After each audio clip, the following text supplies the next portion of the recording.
دوستو آج ذکر کریں گے چائنیز مفکر اور ملٹری اسٹریٹجک جناب سن وو یعنی کہ سن تزو کی کتاب۔ اس کا پیدائشی نام سن وو تھا لیکن اسے علمی دنیا میں سن تزو کے نام سے جانا جاتا ہے۔ یہ جناب پیدا ہوئے 544 بی سی میں اور یہ فوت ہوئے 496 بی سی میں۔ تقریباً ان کی عمر جو ہے 47-48 سال بنتی ہے، لیکن یہ بہت بڑے ملٹری اسٹریٹجک تھے۔ ان کی ایک کتاب ہے جو کہ بہت مشہور ہے، دی آرٹ آف وار، اسے سائنس آف وار بھی کہتے ہیں۔ اس لحاظ سے دیکھ لیں کہ دنیا کا کوئی بھی ایسا ملٹری اسٹریٹجی کا ادارہ نہیں، یا آئی آر کا یا ڈیفنس کا، جس میں یہ کتاب نہ پڑھائی جاتی ہو یا اس سے استفادہ نہ کیا جاتا ہو۔ دنیا بھر میں جنگی اسٹریٹجیز کو اس کے ذریعے سے سمجھا جاتا ہے۔ یہ آج تک کی جنگوں کے معاملے میں بہترین کتاب مانی جاتی ہے۔ تو آج ہم اس کی ایک سمری پیش کریں گے، خلاصہ پیش کریں گے کہ سن تزو نے بنیادی طور پر اس کتاب میں کیا پیش کیا ہے۔ اس کتاب کی جو پبلیکیشن ڈیٹ مانی جاتی ہے وہ 5ویں صدی قبل مسیح ہی مانی جاتی ہے۔ اس کا جو چائنیز نام لکھا تھا کتاب پہ سن تزو نے، اس کو ٹریڈیشنل چائنیز اور سمپلیفائڈ چائنیز میں کر کے اگر دیکھیں تو وہ ماسٹر سنز ملٹری میتھڈز ہے، یعنی کہ سن تزو نے جو اپنی ملٹری اسٹریٹجیز کی جو میتھڈ دیے تھے، وہ اس لحاظ سے اس کتاب کا جو نام ہے پھر بعد میں دی آرٹ آف وار انگریزی میں پڑ گیا، اور پوری دنیا میں یہ کتاب اسی نام سے مشہور ہے۔ یہ کتاب بنیادی طور پر تو جو ہے ایک جنگی اسٹریٹجی اور حکمت عملیوں کے لیے اصول سکھانے کے لیے لکھی گئی تھی، لیکن اس کی اہمیت زندگی میں اتنی زیادہ بڑھ گئی کہ دوسرے معاملات مثلاً کہ کاروبار، سیاست، تعلقات اور کھیل کے میدانوں میں بھی اسٹریٹجی جو اس کتاب میں اسٹریٹجیز دی گئی ہیں ان کو استعمال کیا جا سکتا ہے، اور بڑے اچھے طریقے سے آپ ان سے فتح پا سکتے ہیں دشمن پر۔ تو سب سے پہلے اس کا خلاصہ لیتے ہوئے اس کے پہلی چیز دیکھیں جو نمبر 1 پر آتی ہے، وہ لینگ پلانز ہیں، یعنی کہ حالات کا جائزہ اور تیاری۔ سن تزو کے اس باب میں یہ کہنا ہے کہ جنگ کی تیاری اور منصوبہ بندی جو ہے وہ بہت اہمیت کی عامل ہے، اور اس کے مطابق ہی جنگ کا آغاز کرنا چاہیے، یعنی کہ جنگ کے آغاز کرنے سے پہلے حالات کا مکمل جائزہ لیں۔ اس کے معاملے میں اس نے ہر کمانڈر کو سمجھانے کے لیے 5 جو ہیں وہ باتیں بتائی ہیں کہ حالات کا جائزہ اور جنگ کی تیاری سے کیا مراد ہے۔ اس میں پہلی چیز وہ کہتا ہے راہ راست، یعنی کہ یہ قیادت اور لوگوں کے درمیان رشتے کی ایک وضاحت ہے، یعنی کہ جب لوگ اپنے رہنما کے ساتھ مخلص ہوں تو وہ خطرناک حالات میں بھی ان کا ساتھ نہیں چھوڑیں گے، یعنی کہ لوگوں کو اپنے لیڈر کے ساتھ کنونس کرنے کے لیے، مخلص رہنے کے لیے ہمیشہ طور پر جو قائد ہے، لیڈر ہے یا کمانڈر ہے، اس کو ایسی اسٹریٹجیز اپنانی چاہیے کہ جو لڑنے والے مجاہدین ہیں یا جو سپاہی ہیں ان کو کبھی بھی نہیں لگنا چاہیے کہ ہمارا جو کمانڈر ہے وہ غلطی کر رہا ہے یا وہ ٹھیک گائیڈ نہیں کر رہا۔ نمبر 2 جو بیان کرتے ہیں وہ ہے موسم۔ موسم ظاہر ہے آج کے جدید دور میں ہم نے کوئی شادی بیاہ یا کوئی تقریب بھی کرنی ہو تو ہم موسم دیکھتے ہیں۔ آج تو جدید صورتحال ہے کہ ہم گوگل کے ذریعے سے دیکھ سکتے ہیں، لیکن جب یہ کتاب لکھی گئی تھی تو اس وقت یعنی کہ بتایا گیا تھا کہ موسم کے حالات جو ہیں وہ جنگ پر بہت بڑا اور اچھا یا برا اثر ڈال سکتے ہیں۔ مثلا گرمی ہے، سردی ہے، بارش اور دھوپ کے مطابق حکمت عملی تیار کرنی چاہیے تاکہ اندازہ ہو کہ اگر یہ ماحول ہو گیا تو اس وقت اسٹریٹجی کو کس طرح سے بدلنا ہے، کس طرح استعمال کرنا ہے۔ نمبر 3 زمین، یعنی کہ زمین سے مراد ہے میدان جنگ کی جو جغرافی خصوصیات ہیں ان کو سمجھنا چاہیے کہ جس میدان میں جنگ لڑی جائے گی کس طرح سے لڑی جائے گی، اس کو کس طرح سے ٹیکل کرنا ہے، اس میں پہاڑ ہے نہیں ہے، فاصلہ ہے، دریا ہے، زمین اونچی نیچی ہے، کیا ہے، جنگلات ہیں، ان سب کو دیکھتے ہوئے پھر حکمت عملی کو تیار کرنا چاہیے۔ جیسے آج اگر جنگ ہوتی ہے یا دنیا میں کوئی معاملات ہیں تو دنیا میں فاصلاتی جنگیں بھی، یعنی کہ آپ میزائلوں کے ذریعے سے یا جہازوں کے ذریعے سے بم بھی آپ پھینک سکتے ہیں، تو یہ ساری ایک سچویشن دیکھتے ہوئے پھر فیصلہ کرنا چاہیے۔ نمبر 4 اس نے جو بیان کیا وہ ہے قیادت، یعنی کہ لیڈر کا عزم، حکمت اور فیصلہ سازی کی صلاحیت جو ہے وہ جنگ میں سب سے کلیدی کردار ادا کرتی ہے۔ یعنی کہ یوں سمجھنے کہ آدھی جنگ جو ہے وہ آپ اپنے لیڈر سے، قائد سے جیتے ہیں۔ نمبر 5 جو اس نے بیان کیا ہے وہ ہے فوج کی تنظیم، یعنی کہ طریقہ کار، فوج کس طرح سے اپنے تنظیم برقرار رکھتی ہے، وسائل کی تقسیم کس طرح کرتی ہے، اور کمانڈر کو اور جو اپنے دوسرے لوگوں کے ساتھ مضبوط زنجیر بنا کر اور منظم ہو کر آگے بڑھنا ہے، آگے پیچھے کمانڈنگ، یہ وہ آرڈر سب کو کس طرح کنٹرول کرنا ہے، یہ جو ہے یہ اس کا 5واں حصہ تھا۔ دوسرے باب میں انہوں نے جنگ کی معاشیات یعنی کہ ویجنگ وارز پر بات کی ہے، یعنی کہ جنگ کی وسائل کو تیزی سے ختم کرتے ہیں۔ یہ سب جانتے ہیں کہ جنگ صرف شروع کرنا ہی آسان ہے، یہ کب ختم ہوگی اور کتنی لمبی جائے گی اس کے بارے میں کوئی بھی بتا نہیں سکتا۔ تو جنگی وسائل جو ہیں وہ اتنے بڑھ جاتے ہیں کہ ملک جو یہ جس ملک کی فوجیں لڑ رہی ہوتی ہیں ان کو بڑی شدت سے اس چیز کا احساس ہوتا ہے کہ وسائل ہمارے ختم ہو رہے ہیں۔ تو طویل جنگ جو ہے ریاست کی معیشت اور فوج کے لیے بہت نقصان دہ ہوتی ہے۔ تو سن تزو نے اس کے بارے میں کامیاب جنگ کی یہ ایک کلیدی حیثیت بتائی ہے کہ جلد سے جلد اور کم نقصان کے ساتھ جو ہے نا جنگ جو ہے نا اس کو فتح کرنا چاہیے، یعنی کہ جنگ کا دورانیہ کم رکھیں۔ تو اس کے لیے اس نے دو چیزیں بتائی ہیں کہ اس معاملے میں دو چیزوں کا خیال رکھیں کہ وسائل کا ضیاع۔ تو سن تزو کہتا ہے کہ سب سے پہلے یہ ذہن میں رکھیں کہ جنگ آپ پہلے دن سے یہ سوچیں کہ میں نے اپنے وسائل کا، معیشت کا بہت دھیان سے خیال رکھنا ہے، اس کو نظر انداز نہیں کرنا۔ ہر جنگ میں وسائل، فوجیوں کی توانائی اور وقت کا مؤثر استعمال بہت ضروری ہے، یعنی کہ وقت بھی جنگ میں ضائع نہیں کرنا چاہیے۔ تو دوسری چیز وہ کہتا ہے مختصر مدت کی جنگ ہونی چاہیے، یعنی کہ طویل جنگیں دشمن کو تو کمزور کریں گی ہی، آپ کو بھی کمزور کریں گے۔ دنیا میں جتنا بھی کوئی کمزور ملک ہے، اگر اس کے پاس طویل مدت تک جنگ لڑنے کی صلاحیت ہے تو اس کی کامیابی کے چانسز بہت بڑھ جاتے ہیں۔ تو ایک دانشمند جرنیل جو ہوتا ہے وہ مختصر مدت میں اور نتیجہ خیز جنگ کو فتح کی طرف بڑھاتا ہے، یہ اس کا بہت بڑا کارنامہ ہوتا ہے۔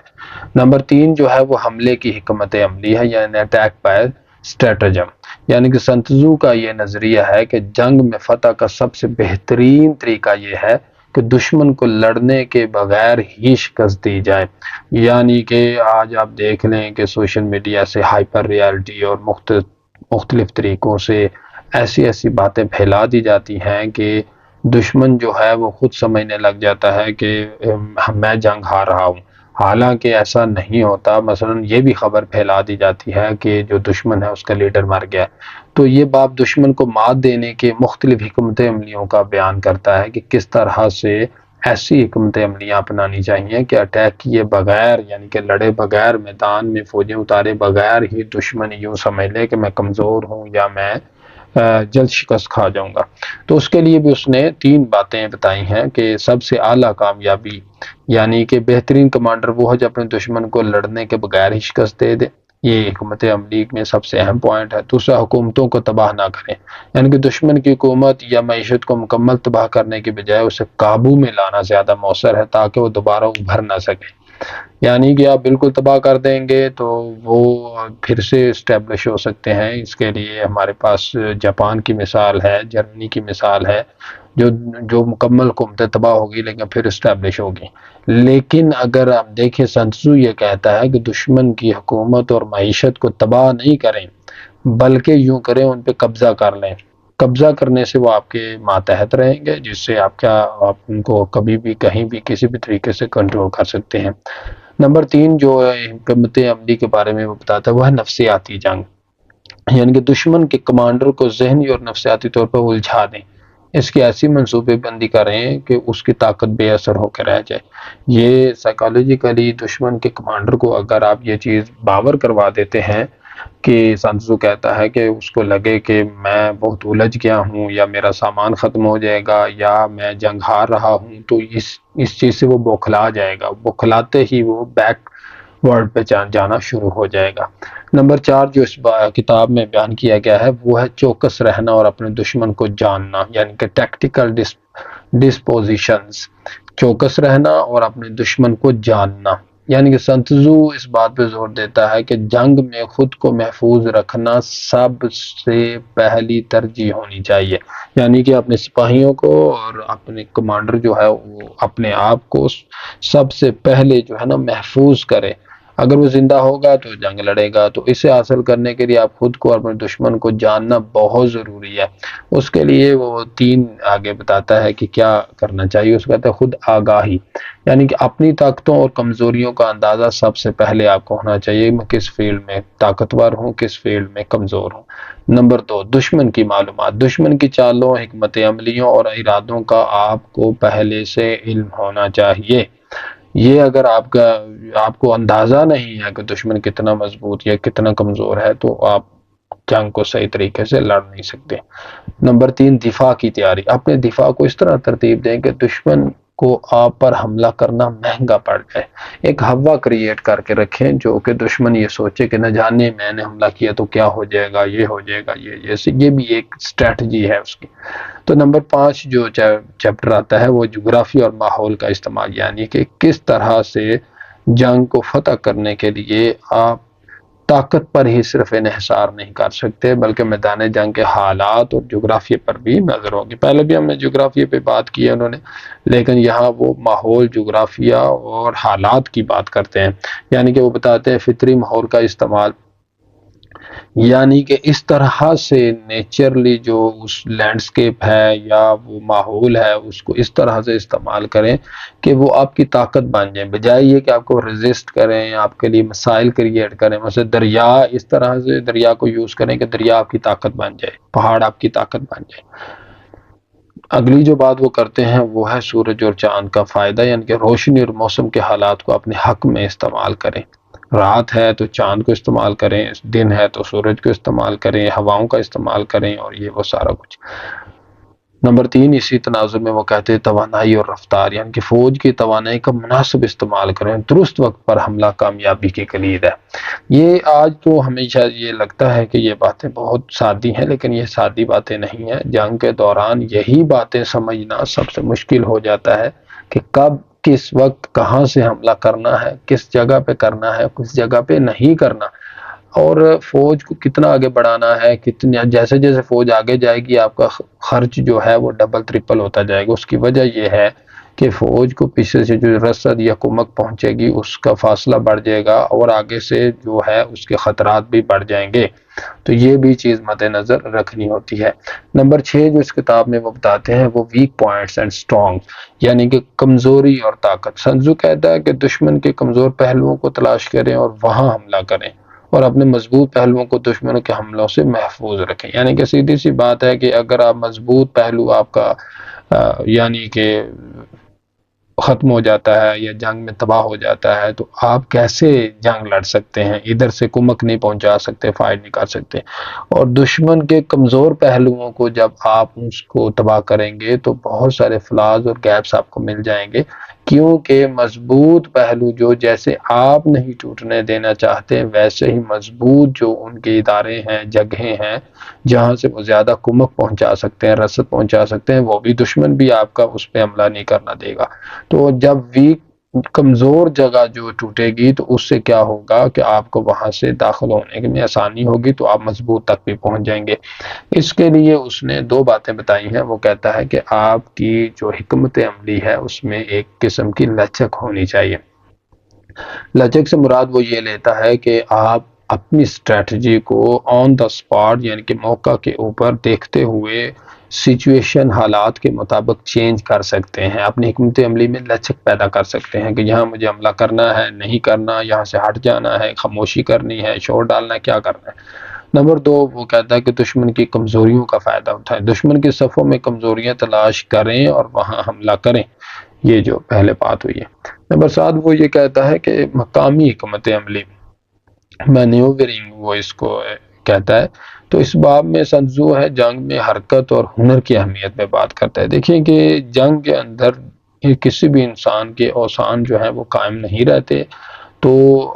اس کسی بھی لمحے وہ جو فوجی ہے، سپاہی ہے، وہ موت کے گھاٹ اتر سکتا ہے۔ تو اس لیے یہ بہت مشکل کام ہے کہ آپ جنگ کے دوران اپنی حرکت، اپنے عمل اور ہنر کے اوپر توجہ دیں۔ تو میدان میں حرکت اس کا پہلا پوائنٹ ہے۔ وہ کہتا ہے کہ فوج کی حکمت عملی میں حرکت اور پوزیشن کا بہت اہم کردار ہے۔ دشمن کے آگے چلنے کے بجائے اسے پیچھے رہنے پر مجبور کریں، یعنی کہ دشمن کی فوج آپ پر چڑھائی کر رہی ہے تو اس طرح کی اسٹریٹجی اپنائیں کہ دشمن پیچھے کی طرف بڑھے، یعنی کہ اسے لگے کہ دشمن میرا طاقتور ہے تو وہ پیچھے ہٹے گی۔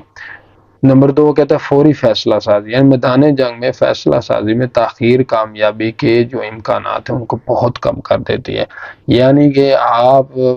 اب یہ ایک بڑی یعنی کہ دیکھنے کو تو یوں لگتا ہے کہ پہلے سنسو یہ کہتا ہے کہ لچک پیدا کریں، اور ابھی یہ کہہ رہا ہے کہ آپ فوری حملہ کریں، تو یہی ایک فیصلہ ہے ایک جنگجو کا، ایک کمانڈر کا، ایک فوجی کا، کہ وہ کس طرح سے فوری حملہ کرتا ہے۔ یعنی کہ وہ بے وقوفی تو نہیں کر رہا، وہ بڑی ایک اسٹریٹجی سے، ہنر سے، حکمت عملی سے وہ فیصلہ کرے گا اور پھر وہ کہے گا کہ اب حملہ کر دینا چاہیے۔ نمبر 8 پہ وہ جو بات کرتا ہے وہ کہتا ہے حالات کے مطابق ڈھلنا ہے، یعنی کہ ویریشن ان دا ٹیکٹکس۔ سیدھی سی بات ہے کہ جنگ کے دوران جو حکمت عملیاں ہیں وہ بعض اوقات کامیاب نہیں بھی ہوتی، تو حالات کے مطابق حکمت عملی کو بھی تبدیل کیا جانا چاہیے۔ یعنی کہ یہ ایک پوری چین ہے، زنجیر ہے، یعنی کہ جو کمانڈر آپ کو کمانڈ دے کے جنگ کے میدان میں بھیج رہا ہے یا ساتھ بھی ہے، تو ایک ایک ٹکڑی جو ہے فوجیوں کی، ان کے اندر بھی یہ حکمت عملی کی خصوصیت ہونی چاہیے کہ کمانڈر نے جو آرڈر کیا ہے ممکن ہے کہ اس وقت اس آرڈر سے نقصان ہو، تو آپ کو اس کو چینج بھی کر سکتے ہیں، تو اس کو چینج کرنے کے لیے آپ کے اندر بہت جلدی فیصلہ لینے اور دماغ کو بڑی جلدی چلانے کا جو ہے نا ہنر ہونا چاہیے، کہ اس طرح مختلف حکمت عملیوں کا استعمال کریں کہ دشمن حیران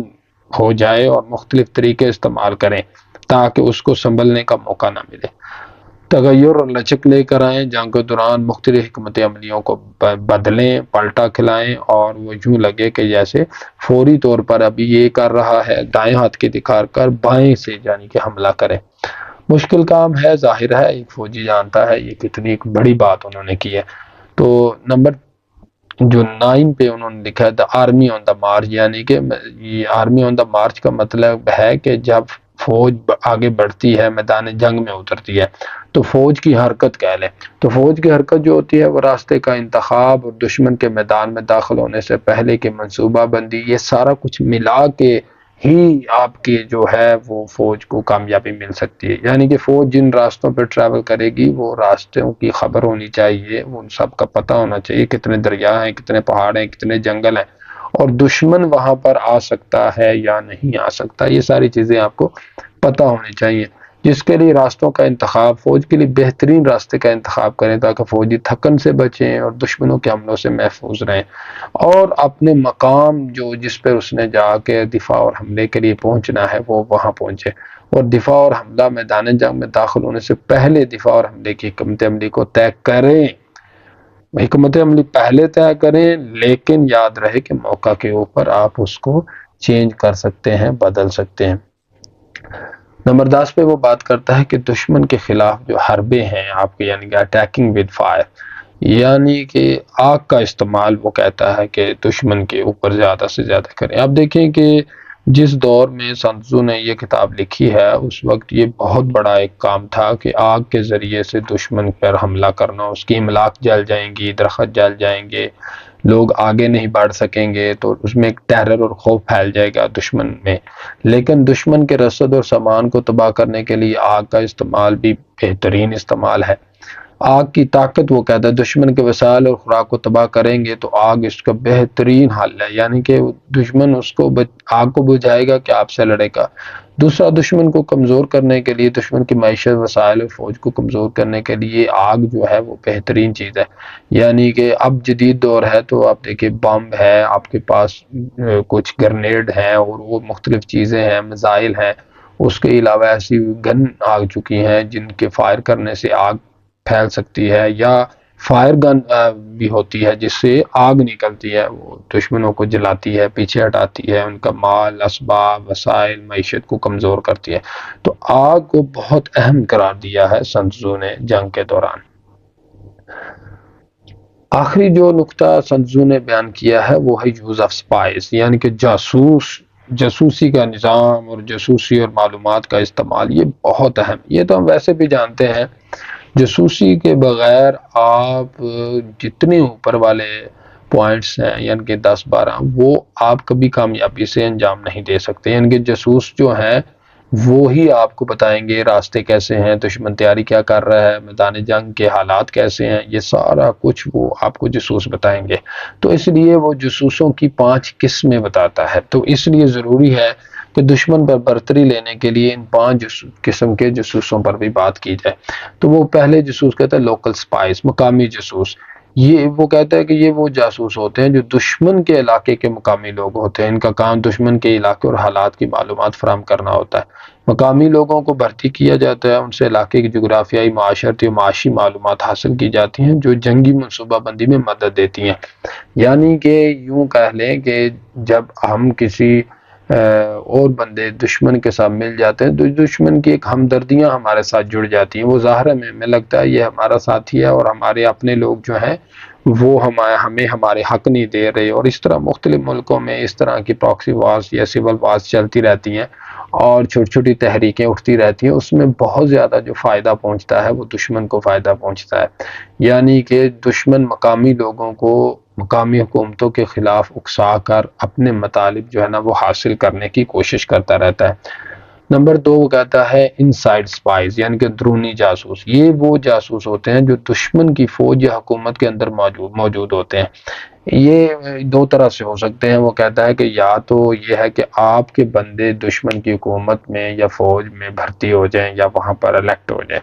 تو وہ آپ کو ساری معلومات پہنچائیں گے اور ان کے بڑے پھر آگے ایک چین ہوتی ہے۔ دوسرا طریقہ یہ ہے کہ آپ دشمن کے جو بندے ہیں حکومت کے یا وہ فوج کے یا اس ادارے کے، وہ آپ خرید لیں یا کسی طریقے سے انہیں بلیک میل کر لیں، تو وہ اندرونی معلومات فراہم کرتے ہیں، جیسے دشمن کے فیصلے کیا ہیں، منصوبے کیا ہیں، حکمت عملی کیا ہے۔ یہ جاسوس بہت اہم ہوتے ہیں کیونکہ ان کی معلومات جنگ میں فوری اور درست فیصلہ لینے میں مدد کرتی ہیں۔ نمبر 3 پہ وہ کہتا ہے کہ ڈبل ایجنٹس۔ ڈبل ایجنٹس آپ جانتے ہیں، یہ دوگلے جاسوس بھی انہیں کہتے ہیں، دگنے جاسوس بھی کہتے ہیں۔ یہ وہ جاسوس ہوتے ہیں جو دشمن کی فوج یا حکومت کے لیے کام کرتے نظر آتے ہیں لیکن حقیقت میں اپنے اصل مالک کے لیے جاسوسی کرتے ہیں۔ انہیں دشمن کے لیے جھوٹی معلومات فراہم کرنے اور دشمن کی معلومات اپنے مالک تک پہنچانے کے لیے بھی استعمال کیا جاتا ہے۔ ٹھیک ہے، اور نمبر 4 مرنے والے جاسوس۔ مرنے والے جاسوس سے مراد انگریزی میں کہتے ہیں ڈومڈ سپائز۔ ڈومڈ سپائز وہ ہوتے ہیں جو دشمن کی صفوں میں بھیجے جاتے ہیں تاکہ انہیں ایسی غلط معلومات دی جائیں جو دشمن کو گمراہ کرتے، یعنی کہ وہ دشمن کی فوجوں میں رہ کر ایک فقیر کی شکل میں، ایک راہگیر کی شکل میں یا فوج کے بہت نچلی سطح پر کوک یا اس طرح کچھ نہ کچھ وہ چھوٹی سطح پر یا بڑی سطح پر یا کہیں بھی فوج میں سپاہی کے رتبے پر شامل ہو کر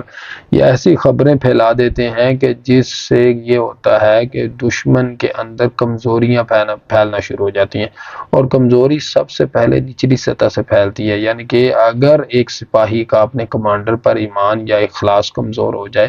تو وہ صرف خود کو ہی نہیں دوسرے لوگوں کو بھی کمزور کرے گا، اور چین کی زنجیر کی سب سے کمزور کڑی سب سے مضبوط بن جاتی ہے، یعنی کہ وہ اگر ٹوٹے گی تو ساری زنجیر ٹوٹ جائے گی۔ ان کا مقصد جو ہوتا ہے وہ دشمن کو غلط راستے پر ڈالنا ہوتا ہے، ایسی باتیں پھیلا دیتے ہیں، یعنی کہ کہہ دیتے ہیں کہ دشمن جو فلاں فوج ہے وہ اس طرف سے آپ کے ملک پر حملہ کرے گی، حالانکہ وہ اس طرف سے نہیں کر رہی ہوتی بلکہ دوسری طرف سے کر رہی ہوتی ہے۔ اور ایسے جو جاسوس ہوتے ہیں وہ بہت جلد پکڑے جاتے ہیں کیونکہ وہ مشہور ہو جاتے ہیں کہ فلاں آدمی ایسی باتیں کر رہا ہے، تو ان کو پھر پکڑ کر مار دیتے ہیں جو دشمن کی فوجیں ہوتی ہیں۔ تو اس لیے ان جاسوسوں کو مرنے والے جاسوس کہا جاتا ہے، ان کی گرفتاری بہت جلدی امکان ہوتا ہے۔ نمبر 5 پہ وہ جو بیان کرتا ہے وہ ہے زندہ جاسوس، یعنی کہ سروائیونگ سپائز۔ یہ وہ جاسوس ہوتے ہیں جو دشمن کے علاقے میں بھیجے جاتے ہیں اور کامیابی کے ساتھ واپس آ کر درست معلومات فراہم کرتے ہیں۔ یہ بھی بڑا مشکل ہوتے ہیں۔ ان جاسوسوں کا کام دشمن کی فوجی حرکتوں، منصوبوں اور حالات کی معلومات فراہم کرنا ہوتا ہے تاکہ جنگ کی حکمت عملی کو بہتر بنایا جا سکے۔ دشمن کی یہ ایک حرکات و سکنات کے اوپر نظر رکھنے کے لیے اور اس کے علاوہ اس کی حرکات و سکنات کے مطابق معلومات جو ہے وہ لے کر اپنی اسٹریٹجی کو بنانے کے لیے یہ جاسوس بڑے اہم ہوتے ہیں۔ آخر پہ وہ کہتا ہے کہ یہ جو مکمل کتاب ہے یہ جنگ کی قیادت اور تنازعات اور ایسے ہی معاملات کو حل کرنے کے لیے پیش کی ہے۔ اس کتاب کی حکمت عملی صرف فوجی جنگوں کے لیے اب محدود نہیں رہی، جیسا کہ میں نے شروع میں کہا، بلکہ ہر زندگی کے شعبے میں چالاکی، حکمت عملی، ہوشیاری اور صبر کا مظاہرہ کرنے کے اصول بھی سکھاتی ہے۔ یہ کتاب اگرچہ چائنا کے ایک سن وو یعنی کہ بعد میں جن کا کلمی نام سن تزو پڑ گیا ان کی کتاب ہے، لیکن اس وقت یہ پوری دنیا میں پڑھی اور پڑھائی جاتی ہے۔ اس کی اہمیت آپ نے دیکھا کہ اس کی جو خصوصیات ہیں ان کی بنیاد پر بہت زیادہ ہے۔